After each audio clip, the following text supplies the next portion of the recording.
What's good, everybody? It's your boy, O'Shea Duke Jackson, back at it again with another episode of the Celebrity Junk. I want to talk about a post that Mr. Myron Gaines put up after visiting the Republican National Convention in Milwaukee. I want you to listen to this. This is a long post that he put up on X, and it says this: got in an Uber at 3:30 a.m. in Milwaukee. The Uber driver was an immigrant from Burma. During the drive, his wife called concerned and asked him when he was coming home. I instantly got vivid flashbacks to my childhood. My father and mother immigrated to the United States from Khartoum, Sudan, and settled in Brooklyn, New York in the late 1980s. NYC was not safe during this time and was rampant with crime. In 1990, NYC had 2,245 murders, highest in its history. My dad didn't speak English, had no money and no skills. He drove a cab to support my mother, me, and my sister in the early 90s. My father was robbed and assaulted multiple times. He was even run over once and left for dead. He recovered, but had to wear a cast. He didn't have health insurance and refused to take welfare. He drove a cab and a cast support for months to support us. My father worked long hours every day and came home late every night. My mother called him every night to make sure he was okay. He came downstairs after every shift to greet him and helped him walk up the stairs because he could not walk. A lot of you were surprised by my enormous respect for Rudy Giuliani today. Why? I had to thank him for cleaning up the streets of NYC and being tough on the violent crime my father was a victim of on multiple occasions. When I heard that Uber driver talk to his wife, it made me remember and realize how lucky and proud I am to be here as an American citizen. As Americans, we often take our liberty opportunities for granted. I'm so blessed to have been born here, served this country, and being able to attend their RNC. I owe this to my parents who are still together. Now at 35, I thank God I grew up poor and had two parents rich in love. Hug your parents, kiss your mom, thank your dad. You only get them once in a lifetime. So a lot of immigrants, they come over and they have this story about how hard it was for them. They worked hard, which I do not deny. And they've done all these great things, correct? I want to go back to the argument in the debate that he had with Mr. Marcel Dixon, because Myron Gaines was saying that African Americans are lazy, and let's play that. And they're just not being. So then why should they waste their time going after the black vote when it's only 15% of the population, and on top of that, about 50% aren't politically engaged? The reality is this, guys. Most Americans are stupid. They don't understand how the world works. They don't have a passport. They've never left their state. They can't even name 3 countries a lot of the times, and they're idiots. And the thing is that the left is cooler nowadays. It's cooler to be liberal. It's cooler to be super edgy and woke. That's what's cool. That's the problem with the conservative side for the long time, is that it hasn't been cool. Thankfully, there's some more creators coming out there that are conservative.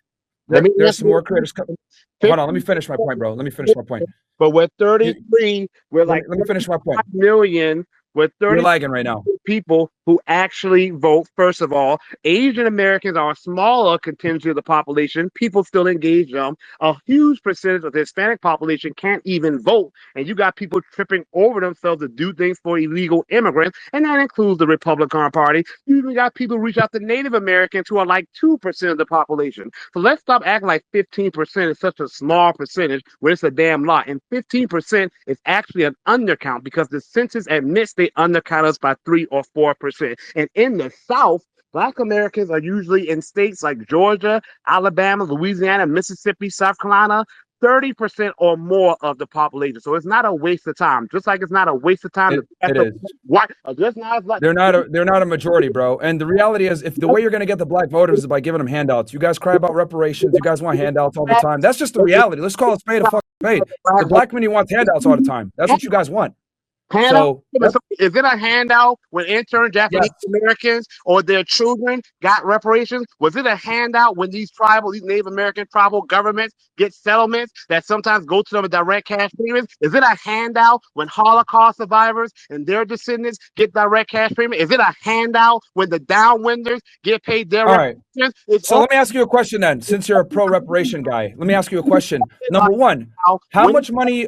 Hold on. Yo, nobody can hear you, bro. Your internet sucks. Your internet sucks. Nobody can hear you. Your shit is lagging bad. Okay, fix your internet that you got. Your AOL. You know, your I just got online. Let me finish my point here, okay? Okay. Because you reparation guys Myron. always want handouts, and it's fucking ridiculous to me. Because here's my question: if you're going to go ahead and say I want reparations, like all these other crybabies, let me ask you this: number one, who's going to pay for it? Number two, how do we identify who deserves it and who's going to get it? Number three, how are we going to be able to trace back lineage to identify you as a foundationally Black American? How far back are we going to go? Like, none of this stuff actually makes sense. And this is the problem when you want handouts. Who's going to pay for it and how are you going to actually implement it? I have answered those questions. So first of all, the payments will come from where it's always come from, the federal government, like it's The middle class. The middle class. Because you're paying for it. The middle class is going to pay for it. Answering your question. I'm answering your question. Number two, how do they identify who the foundational Black American? Before I even answer that, let's talk about handouts. You got a handout when your family was able to come here from war-torn, poverty-stricken Sudan. So let's not talk about handouts when I'm Here we go. When I'm speaking with a living, walking, talking handout right now. Now, you heard how Marcel Dixon set him straight. You see, all of this crime that he is talking about, which is true, he's missing something here. Khartoum, Sudan had to have been worse, okay? If your father would leave his residence, his birthplace, to deal with what NYC had at that time, what you are telling me is that Khartoum was worse. But you are so proud to be a Republican. You are so proud to be an American citizen, and you don't know that the group that helped America get all of its wealth was African Americans. We were the slaves. We added to the economy. We fought in every war. A lot of the things that go on today, whether it's music or innovation or science, we've also contributed. That's why America is different from Canada. It's different from the UK because of our large Black population that America benefited from. It's different from Brazil, okay? You are lucky to be in America, but you don't appreciate the folks who helped you be lucky. Those people made a way for you. Your parents worked. They came here, but where they left was worse. It was worse. Why did they come in the first place? Why did he have to leave Sudan? We're not talking about that, are we? He had to leave his homeland for whatever reason. Why? Why are immigrants leaving their homelands? Why? I mean, your father couldn't work with his men in the country to do something better in Sudan? Since you have so much smoke for the African American community, well, what about your father's father, the other men in the community? They couldn't do any development to bring that same prosperity to their people so that you wouldn't have to come. I mean, there are other Arabs who do that. Like, what about the Qataris? Now, granted, they have a lot of oil, but hey, they don't need to come to America. What about the Emirates? What about people that's in Asia, like the Singaporeans? They don't need to leave to go to America. So why was your family there, since you have so much smoke for how Americans are? What about, that means that your people were not talented enough to build what they want to see in their own homeland. That's what you're telling me. Your father was willing to have all of these things happen to him in NYC? Well, he must not have been that successful where he was at. You see? Because if he left everything there, then he came to America. But you want to kiss Giuliani for making it safe. But Giuliani ain't helped make America great. It was also blacks. The Harlem Renaissance and things that have contributed to New York culture also came from Black Americans. And see, a lot of y'all go out there and y'all bootlick and y'all kiss butt. And I'm not trying to say that Giuliani didn't help New York. He did, you know. I'm not saying that Italians aren't important. They are. But you take a crap on people when the people that helped you get to where you're at was us. Let it not be a mistake, all right? Any Black person that comes to America and you have the audacity to talk down on the Black community, I'm here living in Africa, okay? That's why I don't even like to take these conversations so seriously. And I got a lot of love and respect for people on the continent, but I live here, okay? I live here. Whatever opportunities that I have here as a foreigner could have not occurred if certain elements of people in this country didn't make this country better to where it is now, so why I can come here.